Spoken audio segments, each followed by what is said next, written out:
નમસ્કાર અમારા વહાલાવાલા પેન્શનર મિત્રો, નિવૃત્ત કર્મચારી મિત્રો, ભાઈઓ તથા બહેનો, સ્વાગત છે આપ સૌનું આપણી આ યુટ્યુબ ચેનલ ભાવેશ મકવાણા ન્યૂઝમાં એક નવા પેન્શન સમાચારની સાથે.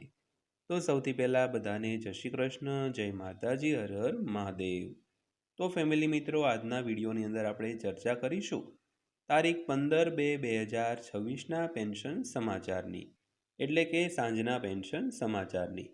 તો શું ચર્ચા કરીશું 18 મહિનાના બાકી ડીએ એરિયર્સ પર લેવાયો છે એક અંતિમ નિર્ણય. તો ખાસ કરીને આ બાબતે ચર્ચા કરીશું, તો આજનો વિડીયો ખાસ કરીને અંત સુધી નિહાળી લેજો.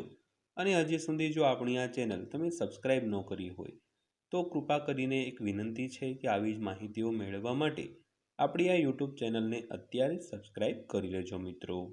તો ખાસ કરીને જ્યારે દેશમાં કોરોનાની સ્થિતિ હતી, એટલે કે 2020માં, ત્યારે સરકારે દરેક કર્મચારીઓ અને પેન્શનરોના 3 ડીએના હપ્તાઓ, એટલે કે 6 મહિનાના જે ડીએમાં વધારા થતા હોય એવા 3 વધારા છે તે અટકાવી દીધા હતા અને ડીએને સ્થિર કરી દીધું હતું, જેથી કરીને અન્ય જે નાણાકીય કટોકટી હોય તે ના ઉદ્ભવે અને જે દવાખાનાના ખર્ચ હોય, વેક્સિનેશનના ખર્ચ હોય તે બધા સંતુલિત થઈ શકે. તો આ માટે કર્મચારીઓ અને પેન્શનરોના 18 મહિનાના, એટલે કે 6 મહિનાના 3 હપ્તાઓ છે તેને સ્થગિત કરવામાં આવ્યા હતા. તો આજની તારીખ સુધી આ હપ્તાઓ છે તે કર્મચારીઓ તેમજ પેન્શનરોને રિલીઝ કર્યા નથી. તો તે બાબતને લઈને આજના વિડીયોમાં આપણે અંતમાં એક વાત કરવાના છીએ, જે એક નવું અપડેટ આવ્યું છે. તો તેના પહેલાં ઘણી બીજી પણ ચર્ચા કરવાના છીએ. તો આજનો આ વિડીયો તમે ખાસ કરીને અંત સુધી જોઈ લેજો અને વિડીયો પસંદ આવે તો વિડીયોને એક લાઇક કરી દેજો અને આવી જ માહિતીઓ માટે આપણી આ ચેનલ પણ સબસ્ક્રાઈબ કરી લેજો. તો સૌથી પહેલાં વાત કરીએ તો 8મા પગાર પંચ અંગે 11.9 મિલિયન કર્મચારીઓ માટે એક મોટી અપડેટ સામે આવી છે. તો નવા પગાર પંચ માટે કર્મચારીઓના સૂચનો મંગાવવામાં આવ્યા છે. તો સરકારે 18 પ્રશ્નો સાથે એક ઓપન પોર્ટલ છે તે શરૂ કર્યું છે. તો કર્મચારીઓ તેમના સૂચનો સીધા સરકારને સબમિટ કરી શકે છે. જોકે સરકાર સૂચનોનો કેટલો અમલ કરશે તેની પુષ્ટિ હજી સુધી કરવામાં આવી નથી મિત્રો.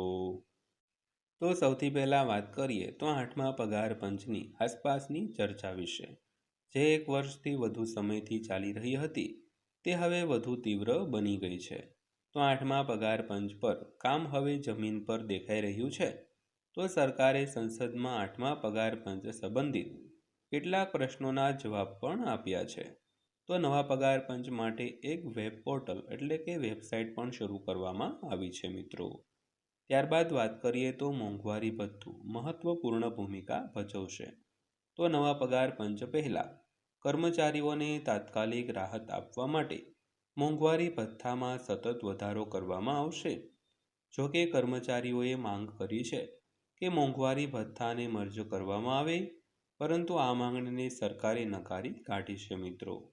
તો ખાસ કરીને હાલમાં જે 58% લેંઘે મોંઘવારી ભથ્થું મળી રહ્યું છે તે મોંઘવારી ભથ્થાને મૂળ પગાર, એટલે કે જે બેઝિક સેલેરી હોય તેની સાથે મર્જ, એટલે કે બંનેને પ્લસ કરી દેવા, બંનેનો સરવાળો કરી દેવો. પણ આ માંગણીને છે તે સરકારે એકદમ નકારી કાઢી છે. તો હવે કર્મચારીઓ માટે મોંઘવારી ભથ્થું પહેલાંની જેમ વધારવામાં આવશે. જોકે મોંઘવારી ભથ્થામાં હાલનો વધારો કર્મચારીઓના ફિટમેન્ટ પરિબળને નક્કી કરવામાં મહત્વપૂર્ણ ભૂમિકા ભજવશે, કારણ કે વર્તમાન ફુગાવાનો દર આ મોંઘવારી ભથ્થાને આધારે ગણવામાં આવશે. તો આનાથી કર્મચારીઓ માટે પગાર વધારામાં જરૂરી સુધારાઓ છે તે તૈયાર કરી શકાશે મિત્રો. તો ત્યારબાદ વાત કરીએ તો કર્મચારીઓના પગારમાં કેટલો વધારો થઈ શકે છે. તો જ્યારે પણ 8મું પગાર પંચ લાગુ થશે ત્યારે કર્મચારીઓ તેમજ જે નિવૃત્ત પેન્શનરો હોય તેમના પગાર પેન્શનમાં કેટલો વધારો થશે તેની વાત કરીએ તો કર્મચારીઓના પગારમાં વધારો સંપૂર્ણપણે ફિટમેન્ટ ફેક્ટર પર આધારિત હશે. તો ફિટમેન્ટ ફેક્ટર જેટલું ઊંચું હશે કર્મચારીઓને તેટલો જ ફાયદો થશે. તો હાલમાં ફિટમેન્ટ ફેક્ટર અંગે ઘણા અંદાજો બહાર આવ્યા છે. તો 1.92થી 2.86 સુધીના ફિટમેન્ટ ફેક્ટરનો અંદાજ છે તે લગાવવામાં આવી રહ્યો છે. તો કર્મચારીઓ 3થી 3.5ના ફિટમેન્ટ ફેક્ટરની માંગ છે તે કરી રહ્યા છે મિત્રો. ત્યારબાદ અંતમાં જોઈએ તો મૂળ પગારને આધારે પગારમાં વધારો છે તે કરવામાં આવશે. તો કર્મચારીઓના પગારમાં તેમના મૂળ પગારને આધારે વધારો કરવામાં આવશે. તો જો કોઈ કર્મચારીનો મૂળ પગાર ₹20,000 હોય અને 3નું ફિટમેન્ટ ફેક્ટર લાગુ કરવામાં આવે તો તેમનો નવો મૂળ પગાર દર મહિને ₹60,000 થશે. તો કર્મચારીઓને પહેલા 6 મહિના માટે મોંઘવારી ભથ્થું છે તે મળશે નહીં, એટલે કે તેમનું મોંઘવારી ભથ્થું 0થી શરૂ થશે. જોકે ઘરભાડું ભથ્થું અને પ્રવાસી મુસાફરી ભથ્થા જેવા ભથ્થા છે તે આપવામાં આવશે મિત્રો. તો મિત્રો આ હતી આજની માહિતી પસંદ આવી હોય તો વિડીયોને એક લાઇક કરજો અને તેનાથી પણ વધારે પસંદ આવી હોય તો ચેનલને સબસ્ક્રાઈબ પણ કરી લેજો. તો ફરીવાર પાછા મળીશું એક નવા વિડીયો સાથે, નવી માહિતી સાથે.